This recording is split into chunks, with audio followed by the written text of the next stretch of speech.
May the 4th be with you. Mm-hmm. Yeah. Cheers. Crazy how it's already May 4th. Mm-hmm. Tomorrow's Cinco de Mayo. How about that? Well, that's tomorrow.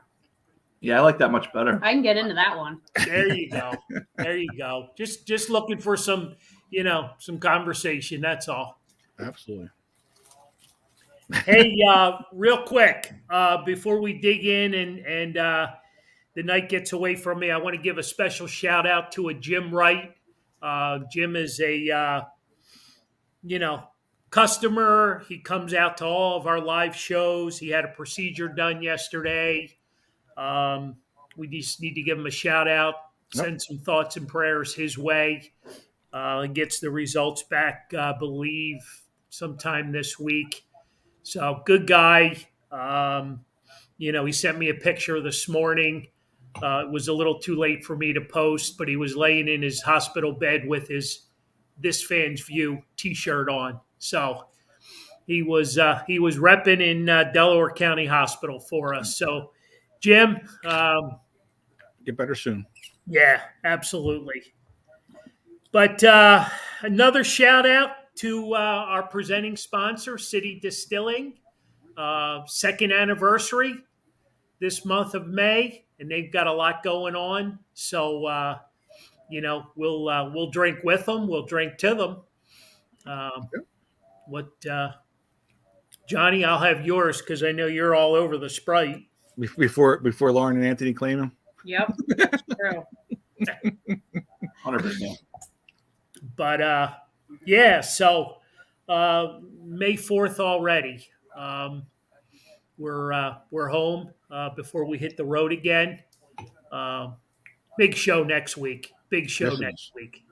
I see Johnny's got the table all decorated, and we'll talk about that in a little bit. But so Lauren, I want to throw it over to you because I know you're sporting a UMaine T-shirt. I believe that's last year's version. Mm-hmm. Yep, this is last year's walk shirt. There you go. This year's is an ash color, but the sweatshirts are really where it's at. They are a nice Kelly green this year with a really colorful logo on the front. So I think people honestly support this partly for the organization and the mission, but also just because they really like the shirts and the sweatshirts that come along with it. I get a lot of questions about what color the shirts are going to be. What are the sweatshirts going to look like? So that's cool. It's kind of created its own sort of like brand identity. So that's cool. But yeah, we have our walk this Saturday here in Reading at Jim Dietrich Park. We are still taking registrations if anyone's interested. The weather is looking a little damp and a little chilly, but we've got a really big tent to keep everybody nice and dry. We've got lots and lots of seating. Hopefully, lots of our vendors still show up. We've got free beer and wine for our VIP walkers. So we're still planning to have a good time. It might be a little soggy, but that's not going to hold us back. So there are still registrations available for anyone that's interested. It's only $22 as an adult walker, $12 for a kid. And all the money raised supports our organization, all our programs, our services, the animals in our care. So it's a pretty big fundraiser. We're hoping to hit 75,000. I'm not Very good. Yeah, not entirely sure that we're going to be able to get quite there this year. This is the first year we've moved it from the fall to the spring. So we just did this in September, and now we're doing it again in May. So that's tight for some of my fundraisers to be able to sort of regroup that quickly. So this is definitely a rebuild year for us. So I expect next year for it to return to its full glory for us. But so if anyone's interested, that's what I'll be doing Saturday. This guy will be hanging out with me. All right. So come and hang out with us. Everything starts at 10 and wraps up by 2. So it's going to be going every year, going in May. Yeah. Or now it's moving. Yeah. So our art auction used to be in the spring, and our walk was sort of in the fall. And COVID actually in 2020 kind of allowed us to finally make that switch. It's something we had talked about for a really long time, but we were never really able to sort of pull the trigger on it. So that kind of allowed us to do that. So Last year, when we had the art auction in the fall, it did incredibly well. Partly maybe because we moved it, partly because people finally were able to go to an in-person event. But it did really, really well. So we're hoping to build upon that again this year. And then, so this is the first time that the walk is happening in May, and I expect to just build upon that for next year. Any live entertainment, music? Yeah, so we've got a live band. It's called Dibs and the Detonators. The lead singer, his name is Stephen Preston Dibs, and he actually used to perform with like David Bowie and Prince and things like that, and just kind of created a band on his own, sort of as like a hobby that he would do when he wasn't on tour with those guys. So he's local to the area, really likes our organization, really likes our CEO, Carl. So he does it for us for a really cheap price, and lots of people enjoy it. Nice. Very cool. Yeah. Nice. And what will Anthony be doing on Saturday?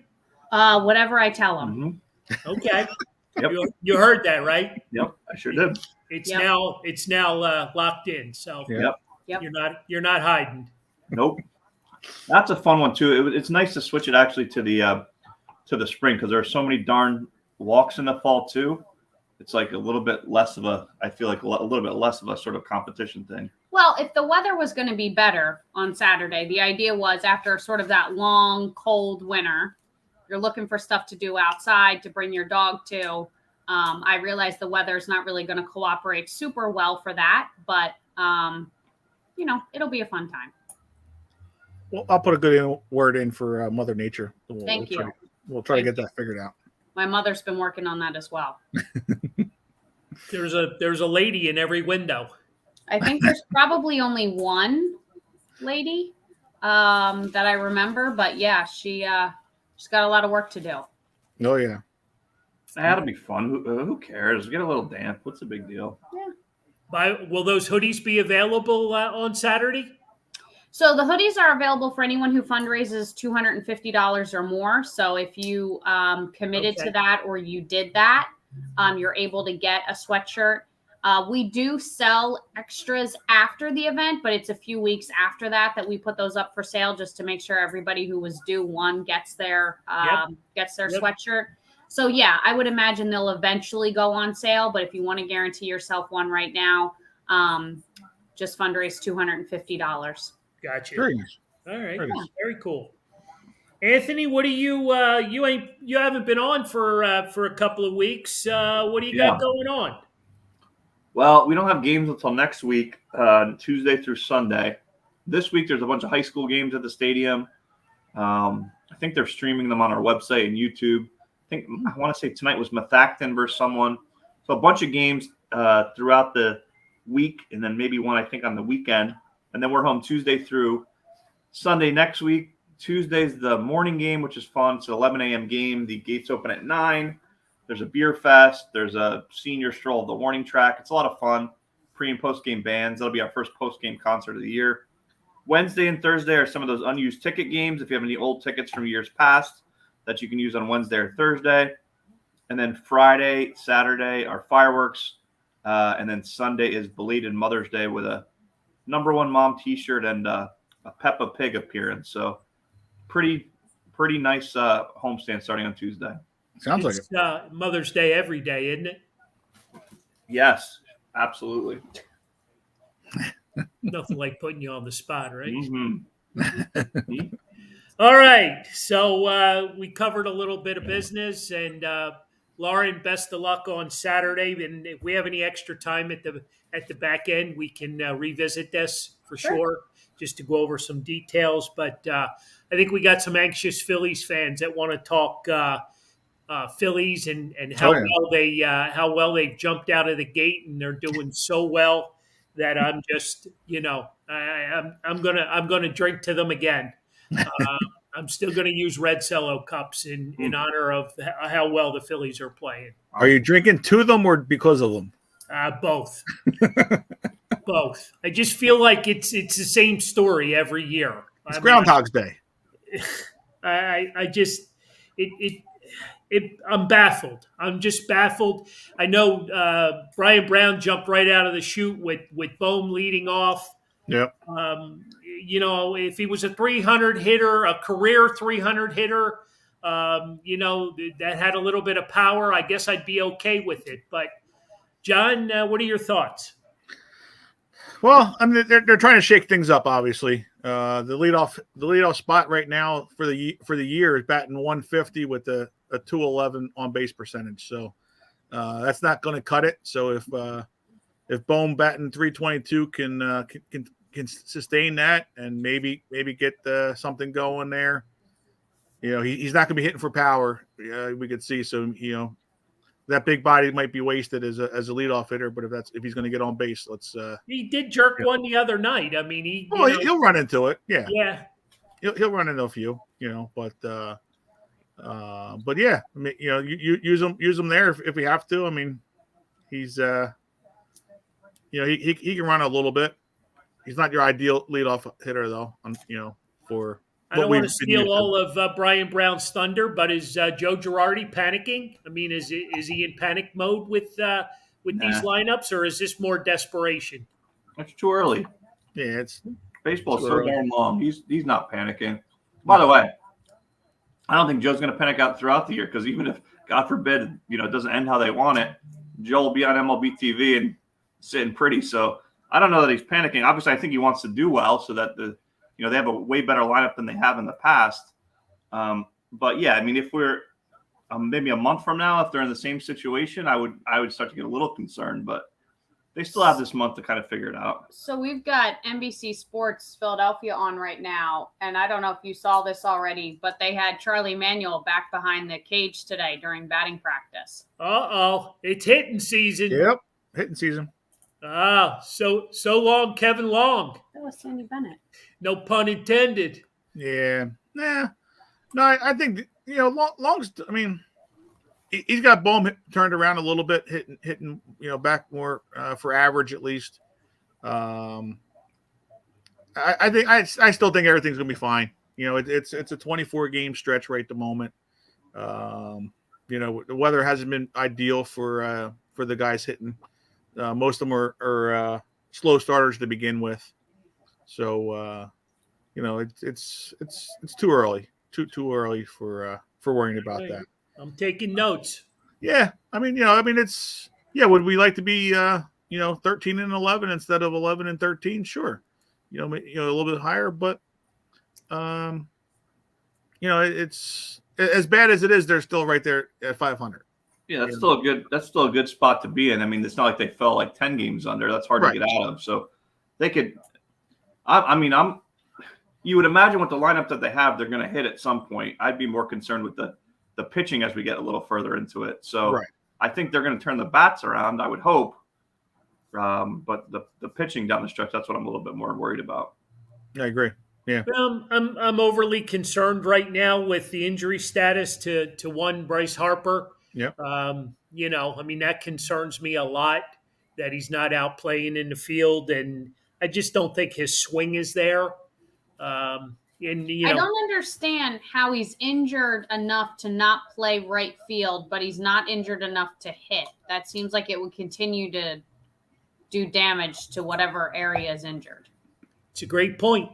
Yeah, it's just a different motion a little bit, but I think But when your back hurts, it affects everything else. Yeah, I mean, I don't know, and I know it's not his back, but I guess what I'm trying to say is just because it's a different motion doesn't mean you're not putting strain on the area. No, true. In some way, shape, or form. I mean, I'm sure they knew better than I do, obviously, the Phillies doctors and whatnot, but it just seems odd to me that he's not good enough to play right field when you're not always guaranteed to see any action in an inning, but he can be a DH and swing for the fences while he's up there, but that doesn't harm the injury.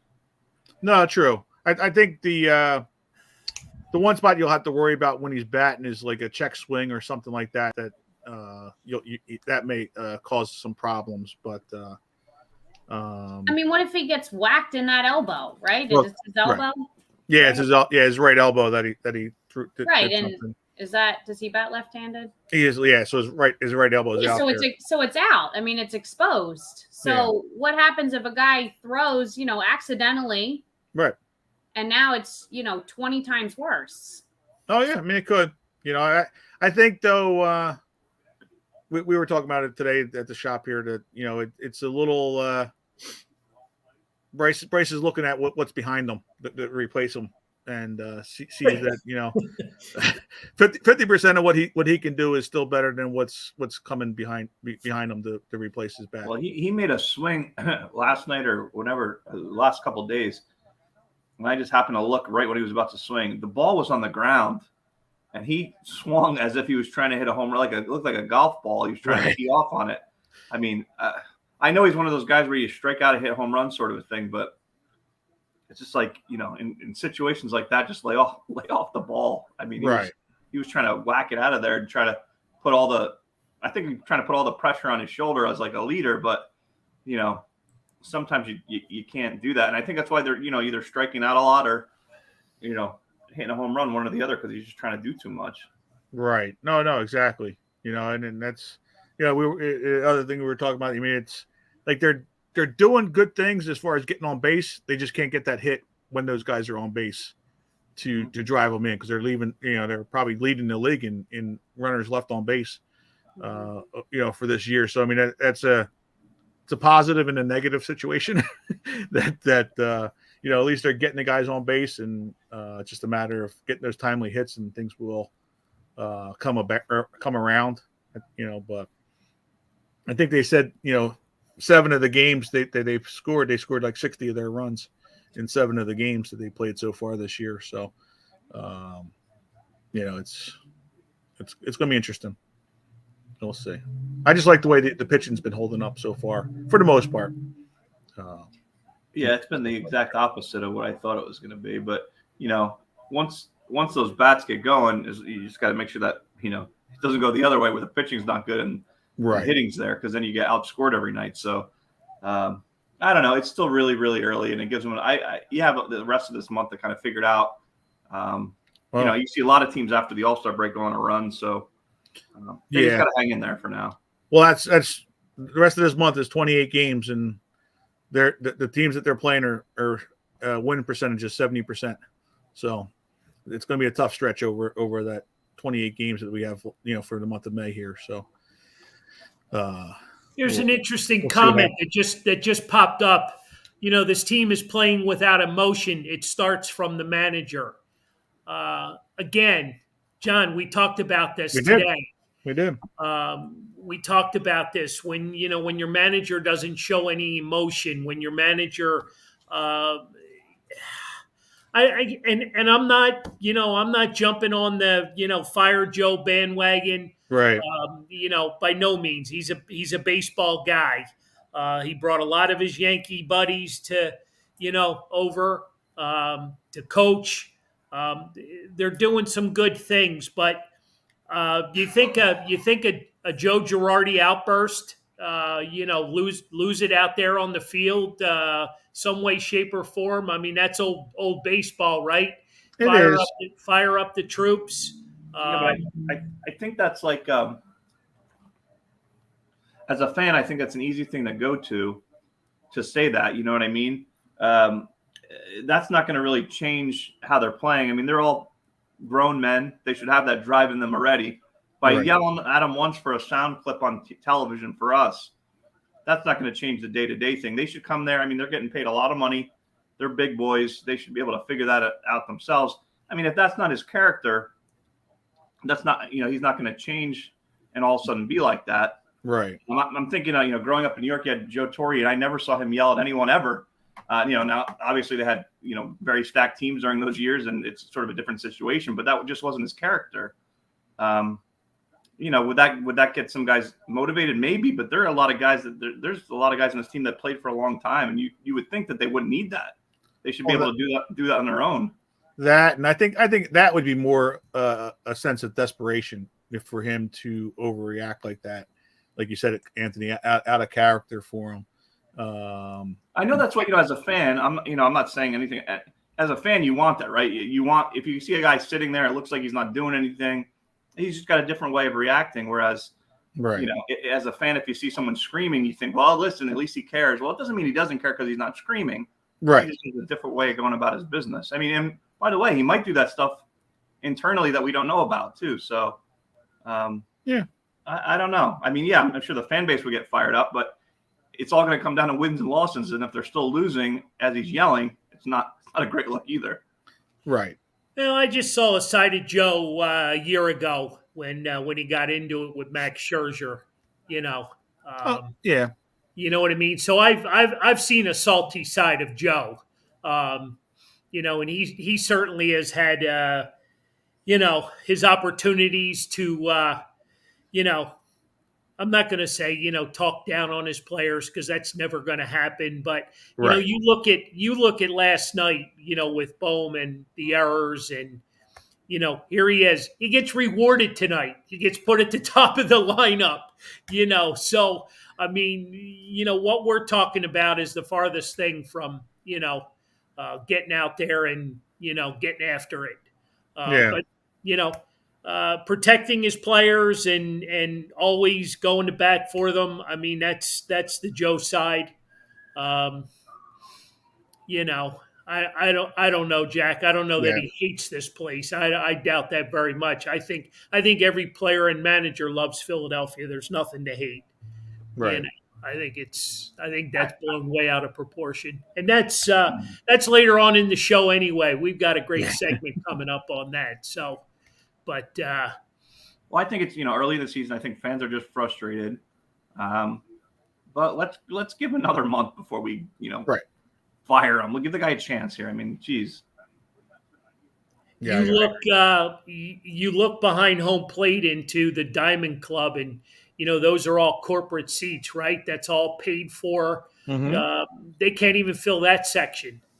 Yeah, but, if you watch like the Yankees game tonight, they're empty too. So it's tough in the week in the April and May. Those tickets are all given out. It's just you find that all the Well, time. if any of those corporate people wanted to give me tickets, especially the ones in the first 5 rows that include the food and drinks, I'd be happy to sit in those seats. So if they want to call, I'll pass along my number because I'd be happy to occupy a few of those spots. We'll advertise for them on this Fans View as well. Oh yeah, absolutely. Yeah, I'll throw them a bone or two. Absolutely. I'll buy him a beer. Right. I'll buy him a beer. But I get Brian Brown brings up Larry Boa, and the fiery, feisty old man that he is. I guess that's the kind of juice that we're so used to around here. The Jim Fregosi, Larry Boa, John Vukovic, those But types of guys. I don't think that's even what Joe was initially talking about. I think he was just talking about sort of a lack of emotion just among the team. It just feels like they're all going out there and just doing their job. Right. And I don't think we're looking for the manager to go out there and start screaming at people, because Charlie Manuel wasn't like that either, but there was emotion. There was an emotion with that team. There always was a sense of teamwork and everybody working together. And I think it boils down to, similar to the Sixers, is you just got to give these guys some time to sort of gel, because they had a shortened spring training, and we are barely into month 2 of the season. And I saw somebody commented on something the other day. I forget what it was, but somebody said something to the effect of, Philadelphia fans always sort of equate a Philly season to an Eagles season, where it's got to be win after win after win because it's quick, it's short. Baseball's not like that.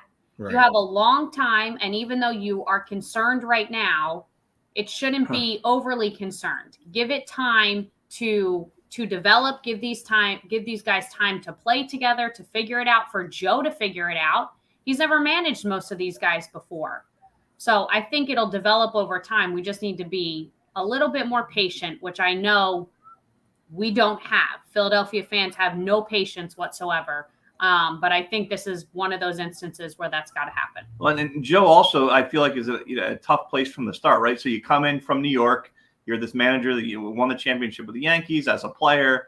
It's great. We finally have a good manager. He's the best. He's from New York. Great. Okay, here's a couple years. He hasn't won yet. He's a bum. Let's get rid of him. Send him back to New York. He doesn't like Philadelphia. I mean, geez, come on. These are grown men. If they want to play, they'll play. There's not much you can do as a manager. You can go out there, but it's certainly an overrated, position. It's these guys. It comes on them. I mean, Yeah, you can put in a different pitcher when it means something or do a shift or whatever. But at the end of the day, if they want to win, hit the ball. Like, he can't hit it for you. Yeah, I don't think – I think that's why Castellanos and Schwarber were brought here, because those guys are the fiery guys, as we saw when Schwarber got thrown out or struck out at the end of the game last week or whatever it was and went off on the umpire. Those guys have those emotions. I don't, not every player has that. And, I think the guys that we did have on this team prior to that were guys, like you said, that just go and do their job and play the game, where Castellanos and Schwarber have that fire mentality behind them to, explode every once in a while. All right. We're we're gonna give them more time, because time we got. Exactly. Time is right now in a football season, like Lauren said, they're 1-1 right now in the football season. 10 games equals a one football game. Mm-hmm. So you're 1-1 so far. It's a beautiful night, and when you two are getting along, it makes it even even more special. So I'm not even going to comment, or I'm not going to go there. But where we need to go, we need to talk EAGLES Eagles. Yes. What a draft, huh? Thank you, Howie. I mean, seriously, how could you not like what he did over the weekend? Yeah, he put his big boy pants on. Well, he did well. Things fell right for him, and I guess it doesn't get much better than bringing an all-pro wide receiver in, right, as a former number one pick, and 3 years later, you're still a number one pick. Right. What's fascinating is all this Jalen Hurts talk about the two of them being buddies and the friendship, and I guess that's stuff that none of us knew about. It's all surfacing now. So right. Does that add more pressure to the win column, or is that just comes with the territory? Yeah, I think they're still in with for the Eagles. I think the Eagles fans are still in a wait and see type of mode for with Jalen Hurts. He has no excuses now. He's gonna, he's got all the weapons. He's got the running backs and offensive line. He's got two good wide receivers now, and Watkins drops to a 3 for them. Plus, he has a good tight end. So yeah. That'd be nice, Brad, if he could. A.J. Brown could play center field. He had a good enough arm. He was drafted by the Padres. Right. Yep. He had a strong arm when he threw out the first pitch. He's got a little baseball instinct in him, probably better than any of our center fielders anyway. Exactly. But that leadoff spot didn't work out too well. Yeah, I saw that over your shoulder. I was going to say Bohm fell into he struck out. It looked like he fell into that 150 batting average. Now it's under. But no, I think they did well. I mean, you went out and got players from the SEC, top teams that you went out and got. Jordan Davis from Georgia, the big tackle. Like you said, Carl, he kind of reminds you of Jerome Brown a little bit. A lot. A lot. There's a lot of Jerome Brown there. Yeah, exactly. And to be that big in size and be faster than Patrick Mahomes, that's saying something for quarterbacks these days. And then in the third round they get N'Kobe Brown or Dean, the linebacker, which surprisingly that we went and got a linebacker. We addressed it, and that's going to be a nice pickup. Once he fell in the draft a little bit because it was torn bicep, but that'll heal up and he'll get back on track here. So I think that'll be nice to see. Do you think they use him as a true linebacker type player, or in make him a hybrid of Hugh or Brandon Graham? Yeah. Yes. Yeah. Well, I think for right now they'll use the guy. Who did we just get? The guy from Temple. We'll take that spot. The free agent. Reddick. Yeah, Reddick. they'll use him probably in that role right at the moment. But I saw that. But yeah, we'll see. I mean, it was good. They got 2 linebackers in the draft, so I mean that was nice. Yeah, it was. It's refreshing because that Right. was always, one of Howie's issues, or at least, that's what we always kind of, labeled him. That he couldn't draft. He couldn't Right. draft wide receivers. Yeah. So he said, "All right, I'm not taking a shot at another wide receiver. I'm going to trade for one." Right. Yep. I mean, and they picked up, a couple of guys, a running back, Kennedy Brooks from Oklahoma, as a undrafted guy that could be as we got some inside scoop from our Gary from Oklahoma there. He was saying that led the Big 12 in rushing. right. So I mean, there's a guy that's going to probably start. He said that if he stays healthy, so that would be huge as an undrafted guy. You got Carson Strong, as a quarterback that was a top 3 quarterback. They were saying, but a knee injury hurt him a little bit. He's got a strong arm that can compete, with Jalen Hurts. So I mean, this team is. If you look at the way Howie built this team now, they're built for the next 3 to 4 years with guys locked up that are young. And if Jalen Hurts does succeed, then he'll be here. And if he doesn't this year, then with that quarterback draft next year, with getting that extra draft pick next year pushed back, they can move up and grab one of those guys. Then whoever comes in next year is going to have a nice offensive weapons to come into, where Jalen Hurts didn't have, when he first got here. Yeah, the draft was interesting this year because I don't think the big names were there. Right. There was It a lot wasn't of sexy for quarterbacks. Yeah, it just I mean, it was kind of a lot of guys dropped. That just weren't on people's boards, and they were drafting for needs versus drafting the best athlete kind of thing. Right. But it looked like a good time out in Vegas. I know Philly fans were, Birds fans were out there at well represented as they always do. But it looked like Vegas did a hell of a job, with the draft. But Scott was there. Brad was there as well. Maybe they'll give us a little bit of inside scoop of what they saw out there as well. Yeah, it looked like a great atmosphere through and through for the fans. The fan experience looked awesome. So, kudos to the NFL, you know what I mean, for putting it all together for the fan experience. And it just, I mean, can't wait. I guess this week is rookie camp, right? Starts up, yep. This Rookie weekend. camp this week. OTAs break down, I believe, in 2 weeks. And then into early June. Yep. So, should be interesting. So we've hit the 7:00 hour, and I just again I want to thank everybody for joining us tonight. Great night. The weather's breaking, so hopefully we get through these couple of chilly days. It's rainy, but hopefully everybody has a great Mother's Day. We wish all the moms out there a happy Mother's Day. I know we're on the road next week at our favorite Philly pub in Dagwoods Pub with Ron Jaworski, right? We'll get Ron's take on what and how the Eagles draft fell into place and what he thinks. Should be interesting to hear him talk a little bit about that. He's never shy on words. No, he's not.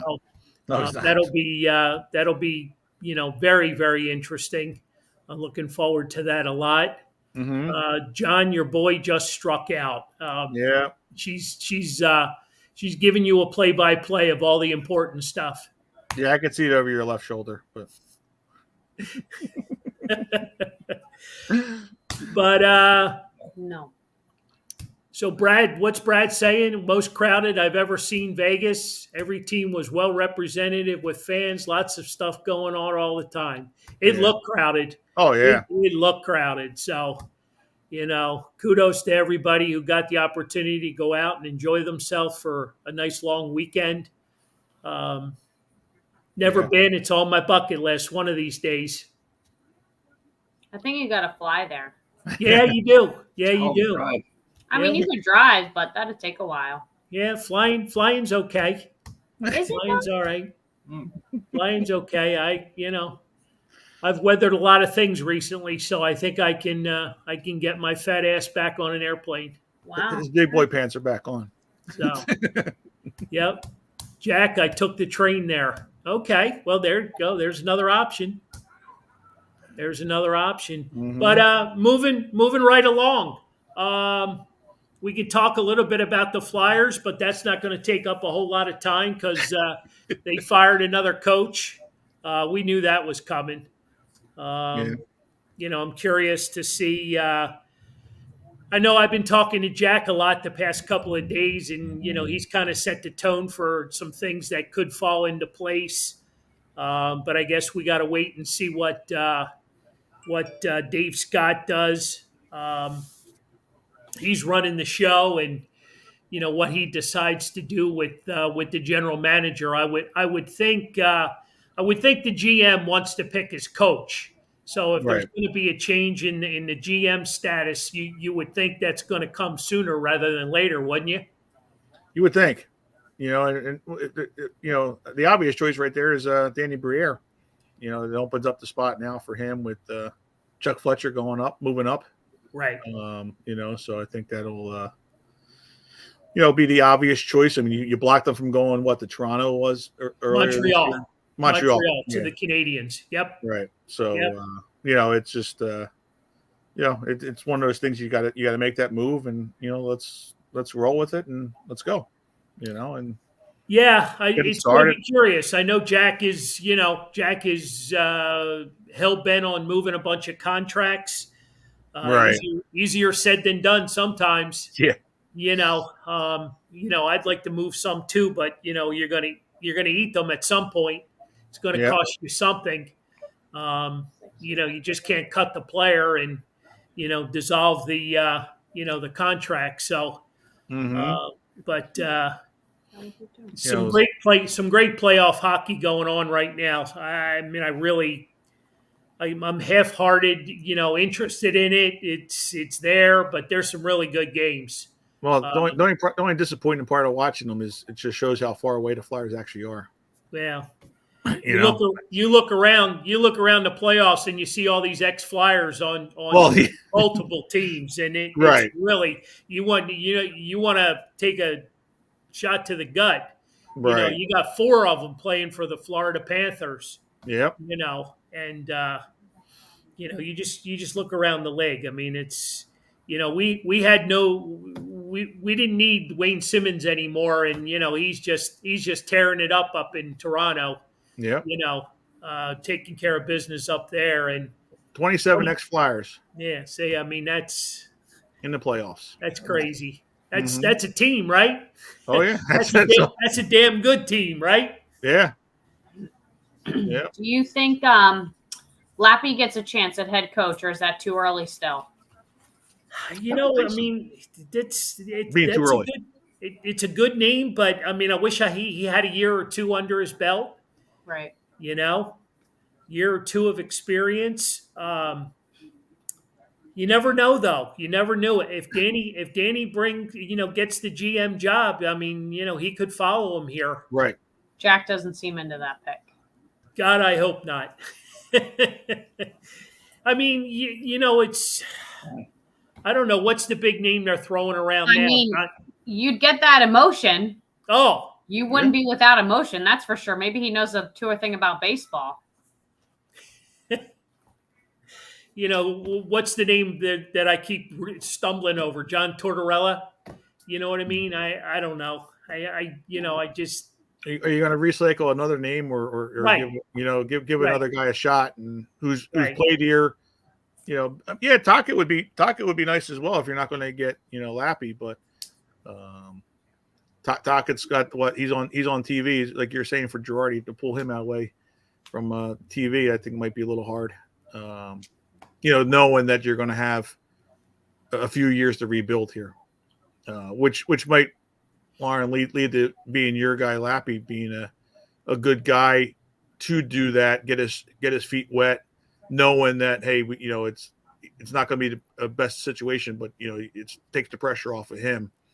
To know, hey, to get out there, make his mistakes. Like Jack's saying, he may have made some mistakes or problems there with the Phantoms, but get those problems out when the team is good. Then he hopefully will learn and be good to go with the team. So.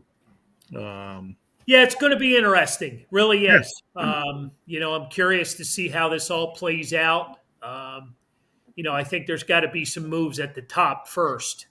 And then Recchi, Jack's saying Recchi got fired from the Devils today. I don't know that Recchi's ready to take over a head coaching job. He was an assistant, right, with the Devils. I don't know. I think Tocchet would it's just so much pressure coming in here to Philly with, the past several years. It's going to be difficult. I think it's going to be difficult to get a big name, just because of the where they're at. They're in a rebuild. As much, Yeah, but John, they recycle these guys all the time. You know what I mean? That's true. They just, they're going to get a 4-year guaranteed contract, and what else can you promise them? Right. It's just, my question is, how far away is this team? You get some healthy bodies back, and some of these younger players develop. How far away are they? They're far. Far. Yeah. You can't. I mean, 3 to 5 years. Far. You just start over. I mean, people don't like to hear that. We waited long enough. Blah blah blah. You got to start over. I mean, there's no direction from the coaching to the general manager to the players. I mean, there's zero direction. Just start over again. 40 years. What the hell? What the hell's the difference now? I mean, what? Start over. What's the difference? No, you're right, Ant. I mean, they're 3 to 5 years, and if you're going to, at this point now where you're getting rid of everybody, bring Lappy up, let him get his feet wet, and I mean, it's going to stink for him a little bit, but if he knows, hey, we're here to build, and get a culture in here. Well, you're talking about getting rid of Sean Couturier, Scotty Lawton. There's you just signed. The defenseman from Buffalo. I can't pronounce his name. I'm not even going to try. Right. You just signed him to a big contract. Rustalainen, I believe his name is. Yeah. It's just. That's what I'm saying. It seems like they're all over the place. There's no direction. You sign a big guy, you get rid of other big guys. What the hell are you doing? Yeah, you're half in. Yeah, they're not even close. So what are they doing? Yeah. No, you're right. Yeah, you got it. Nobody asked you. I'm sorry. I'm just trying to help. He's the Penguins fan. His inputs. I mean, we're listening. We're listening. But I'll be honest with you. I think I don't know if 3 to 5 is the right number. I know 40 years. It's been 40 years since we won anything, right? Right. But well, I mean, if you're going to start closer to 50. if you're going to start over again, right? Theoretically, what's the big deal? Bringing a young guy, start from scratch. You're going to lose for a few years, and eventually they'll love you when you actually win it. I mean, what's the big deal at this point of bringing in an inexperienced guy? You're not going to do any worse than you're doing now. It worked for the Sixers, right? Oh no, well, exactly. Great segue, great, jumping in with that because we went through that process for how many years? How many coaches? Forever. How many coaches? How many general managers? How many players? And they weren't afraid to own it. You know what I mean? They weren't afraid to own the trust the process. Right. Process. Yeah, people know that you're going that way going in. They're okay with it. it's what the Flyers are doing right now all over the place. People are just really frustrated. You gotta embrace the suckiness for a while until it feels less sucky. I like that. Yeah, that's their slogan. Embrace the sucky. Yeah, embrace the suckiness. That's what the Flyers should go with. Instead of trust the process, they should go with embrace the suckiness. Uh-huh. Mm-hmm. Yep, I'm good with that. You got to, because I mean, what I am not good with is John and Lauren with this constant agreeing and nodding with each other. Finally saw the light. The light bulbs finally clicked. It has. It has. Mm-hmm.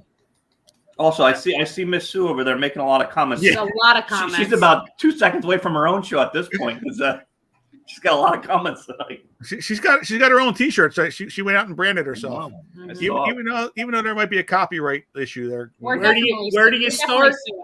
Where do you start? You start with one T-shirt. Exactly.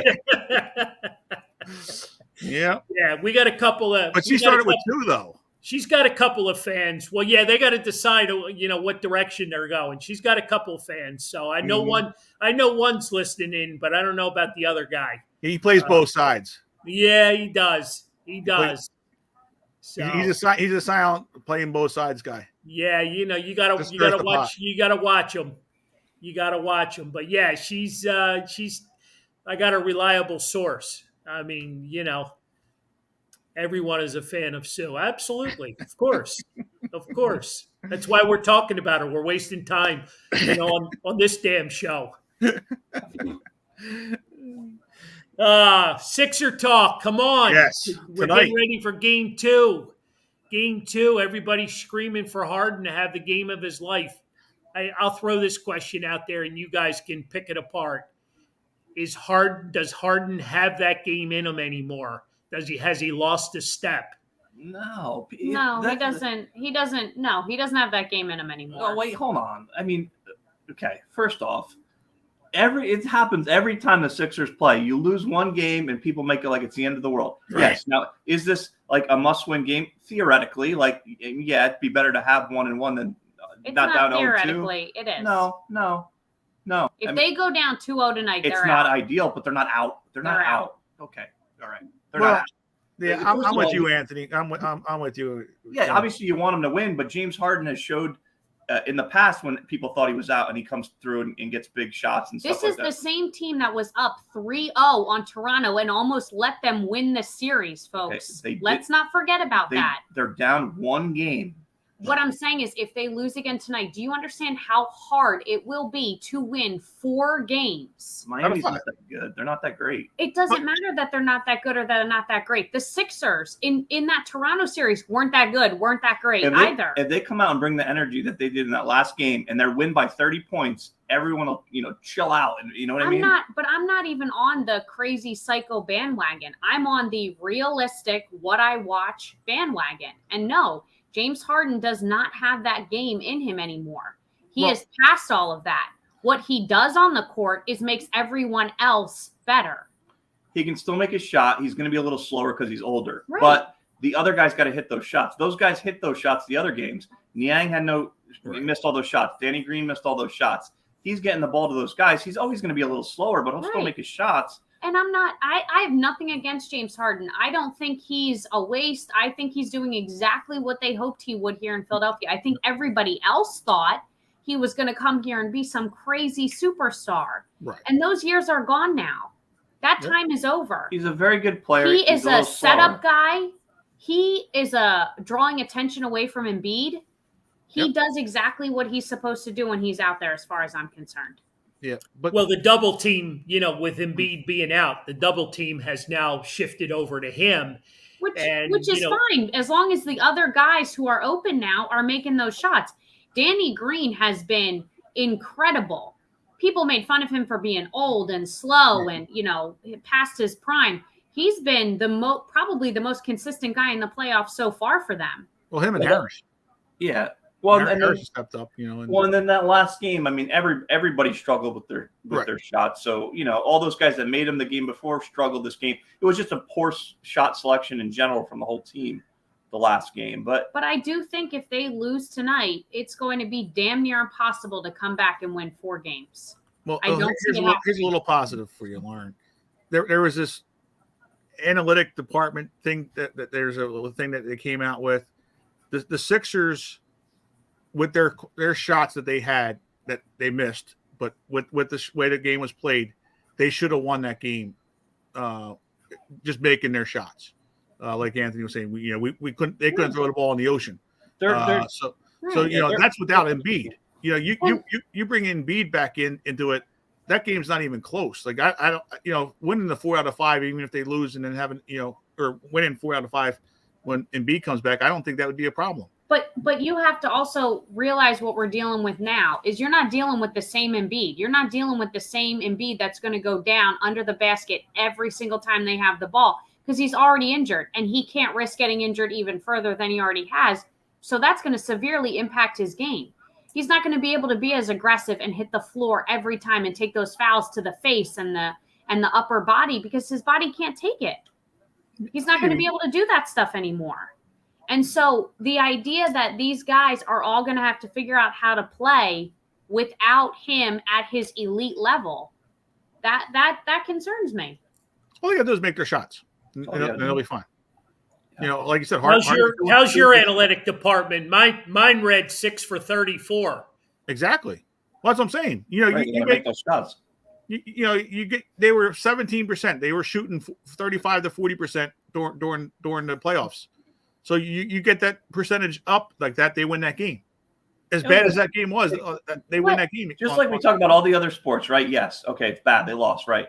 It was one game. But I'm not going off of one game. But I'm not judging it off of one game. I'm judging it off of how they played that Toronto series, how they had to take it to 6 games when they were up 3-0. I'm just taking it from how they perform as a team. I'm not taking it from one game. I'm not one of these freak out fans that they lost one game and all of a sudden I'm lighting my jersey on fire. I could also see them winning 4 games in a row and this will be over with and you'll never hear about it again. Yeah, I mean, absolutely you could, but I don't see that happening. Do I think they're going to win tonight? Yes, absolutely. I think they've looked at the film for the last 48 hours and they figured out a way to win tonight. If they don't, I don't see them getting out of this series. Well, I mean, for them and for the fan base, you got to get past this series. It's just right.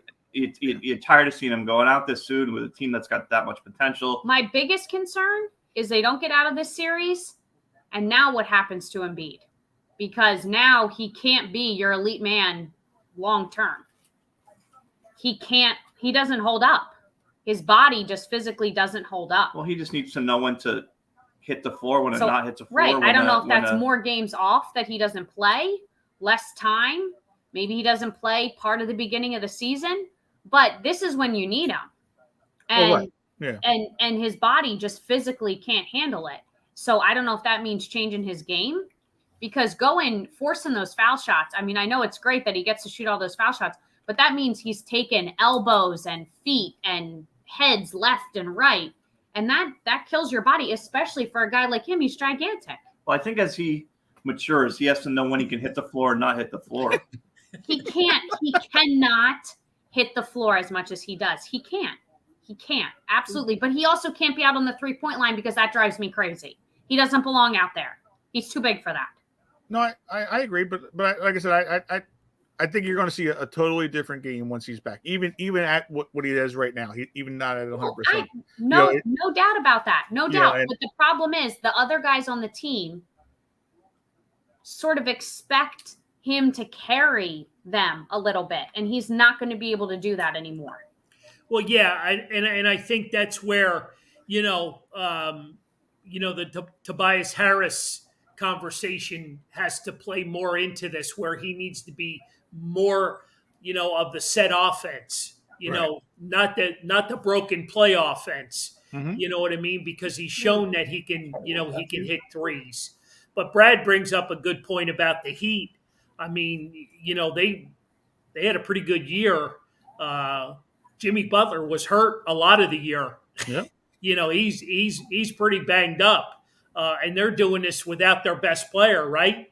I mean, all things considered, think about that a minute. Yeah. I just, it's just, you got guys, George, what was he, 0 for 6, 0 for 7? Yep. He Yeah, could, over seven. Yep. nothing. I mean, it's just unfortunate that, we don't have a legitimate backup big man, to come in and spell Embiid. It's pretty bad, when, who is it? What's the kid's name? Paul Reed. Yeah, but You know what I yeah, mean? He's getting all the valuable minutes. they're going to go small tonight. But Harris is going to be your center. wow. They're Well, gonna- do you honestly think that works? Yep. Yeah, because you know what? Most teams don't have a back. Most teams don't even have a center, let alone a backup center. Right. So all you got to do. They got killed on the boards the other night. Well, that's different. They got killed. That's different. I mean, that's energy. That's effort. They got killed. That's effort. That's why people say, well, if you put in Paul Reed early, he'll get 3,000, be out. Well, I'd rather take that than a guy that's got no energy all day. Yeah. Well, like I said, I think that's going to be their change up tonight. They're going to put the Harris in as the center, and go with that because nobody was it Why wouldn't you put Danny Green in that spot? Because you got to go up against what's it, Baju or what's his name? Well, yeah, I think they said Tobias Harris in that case would be the tallest guy on the court. Right. He's like 6'9" or whatever he is. He's taller than he's taller than Danny Green. Yeah, you put him up there because he's gonna battle with them, and then you go from there because they went small. They'll probably throw that zone at them because once they've gone to the zone defense, they've helped it with the Toronto series that helped them and it helped them a little bit there in the second quarter against the Heat. Force them to make their shots from the outside because teams aren't used to seeing that zone defense and that they got to force themselves to make those open shots. And when they come out, you just got to hope that they have the energy. Right. Whoever has that's going to be the winner tonight. Mm-hmm. And you got to have it consistent for the whole game. You can't have it just for the first half or the second half. Mm-hmm. Because it's not like they're this way fantastic, way better team. They're pretty even, and I think they could beat the team if they just have some energy. Even if you miss all the shots, rebound and get them back and have second chances. Yeah, I mean, I'd like to see Tyrese take that energy that he's had multiple games this year and use it this postseason. Right. Mm-hmm. Well, one of those got him or Harden. Someone's got to be a leader tonight. Someone's got to lead them. And I think more so it's going to be Tyrese than it is Harden, and not because Harden's not good enough, but I think when it comes to that fast-paced energy, because when Tyrese hits the floor, I don't worry about him getting back up. He's going to spring back up every time. He's 21 years old and half the size of Embiid, so I'm not worried about that. But Harden also plays with a level of caution because I don't think he wants to get hurt either, because it's not as easy to come back from an injury late in your career like that. And Harden just wants to win before he's done. Right. All right. So we broke it down. Anybody predictions? I mean, what are we thinking? Game 2. I think they win by a few points. Yeah, they win. They win, not by a lot. It'll, you'll be on the edge of your seat the whole night, but I think they win, and I think Tyrese has a big game and steps up. Yeah, there you go. John? Hopefully he drives it a lot, yeah. Right. Yeah, I'm expecting them to step up. I thought they were going to win game 1 of the series and steal that one, but so I don't want to make too many predictions, but I think they are going to win tonight. Well, I'm not going against everybody, on the page. So I'll stay. You were never going against them anyway. Yeah, and you're right. You're absolutely right. I think they play an incredible game because they seem to bounce back from adversity. Right. And, they're going to use this as an emotional game because you're coming back to Philly for games 3 and 4. And I'll be quite honest with you. I think Miami sucks. You know what I mean? Right. And like John said, you make more shots the other night, and we're not even having this conversation. Well, I think if you have Maxey driving the ball rather than Harden, and he starts making those shots, you're going to eventually double team him as you get down low. Then he could pass it out. Those guys got to hit those shots. That's the difference. I like it. I like it a lot. Hey, we hit the 7:30 hour. I want to throw it over to Lauren for a couple quick minutes. Recap what's going on Saturday, because that's a big deal. So this Saturday is our 45th annual Walk for the Animals here in Reading. If you're interested in registering, those are still available. It's just $22 for adult walkers, $12 for kids. Even if you don't want to come out for the walk, I'd be happy to grab your t-shirt. All the money that's raised supports our organization, all of our community programs and services, all the animals that we care for, all the pet food we give away, all that good stuff. So that's this Saturday. Hoping that maybe Mother Nature changes a little bit and the day looks a little bit better. But even if it doesn't, we are fully prepared to still have a fun day. Might be a little soggy, but we've got live music, free beer, free wine, lots of cool food trucks. And it'll just be a generally good day, fun day for everybody in the family. And the dogs love playing in the puddles, right? They don't mind it. Yep. They don't mind it. This is the perfect temperature for them, about 50, 52 degrees with a little bit of chill. They love it. The more mud, the better. There you go. Well, good luck on Saturday. I wish you the best. Thank you. Mother's Day. Happy Mother's Day to all the great moms out there. And there's plenty of them. So happy Mother's Day. Give her a call, send her flowers, buy her a bottle of wine, or better yet, how about a bottle of vodka from City Distilling? Exactly. There you go. Exactly. There you go. Great show. Talking about Mother's Day, we got one other breaking news for this week. Kelsey Whitmore, if I'm saying her name right, she was the first woman to play in the Atlantic League for professional baseball. Mm-hmm. She played left field and batted ninth for them, so that was a pretty special moment playing professional baseball for women here in May. So that's pretty cool to see. All right, Dusty Baker, right? With his 2000 first black manager to reach 2,000 wins. Yeah, nice. Big Dusty Baker fan. I love the whole toothpick action. Yeah. You know what I mean? the wristbands. You know what I mean? He still thinks he's a young kid. Mm-hmm. Yeah. Mm-hmm. Yeah. Yeah. What did they say? He broke in. With his first team. It was Joe Torre and Hank Aaron. We're two members on his team. Jumping in there. So yeah, that's pretty cool. He's got a lot of I think he was also the first manager with the American League and National League pennants that they won as well.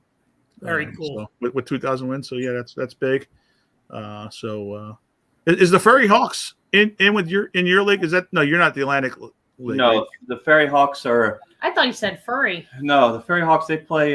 They used to be with the Staten Island Yankees before they lost affiliation. Now they play Lancaster, York, like probably Long Island Ducks. Those teams. Atlantic is that's also with the blue the Blue Claws, right? Is that no? They're not affiliated. I mean, what used to be called not affiliated. Now every team's affiliated with in some way or the other, but they're not technically affiliated. No. Yeah. But it's still still competition there, and it's still great start. Yeah. Got to start somewhere. Yep. Very cool. If you don't have anything to do next Wednesday night, come out to Dagwood's Pub, hang out with us. The food and drinks are phenomenal. Dagwood's Pub with the great Ron Jaworski. Can't wait to break him down a little bit about the Birds picks and talk what he thinks about the upcoming season. So, guys, have a great week. Good luck with everything, and we'll catch everybody on the rebound. Yes. Take care. Thanks, everybody. See ya.